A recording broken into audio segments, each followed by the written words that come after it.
Court వారు తలుపు తట్టిన తర్వాత ఒక అరెస్ట్ అయిన తర్వాత మినిమం ఆ ముద్దాయి మీద నమస్కారం సార్. మీరు కూడా రెడ్డి గారి లాగానే ఉన్నారు. మీ పేరు ఏదో పేరు రెడ్డి ఉంది అంటే రెడ్డి అంటే కులం గురించి చెప్పడం లేదు. దుర్మార్గం సార్.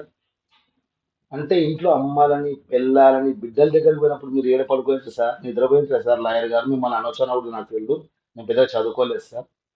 మీరు ఓకే బెయిల్ కోసం మీ వృత్తి అది, పాటుపడవచ్చు, ప్రయత్నించవచ్చు. దుర్మార్గమైంది సార్. ఇంతకుముందు దుర్మార్గాలు మీరు చూడలేదా సార్? అమ్మల్ని ఎక్కడి ఆడకూతుర్లిన సార్, పసి పాపలని, ఆ బోరుగడ్డ అనిలు, ఈ రోజా, ఆమె పేరు శ్రీరెడ్డి, మన కోసాని, కొడాలి నాని, వీళ్ళందరినీ మీరు చూడలేదా సార్? అప్పుడు దుర్మార్గం కనపడలేదా సార్?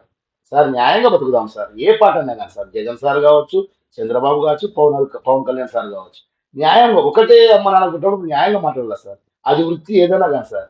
ధర్మం ఆలోచించండి సార్ ప్లీజ్.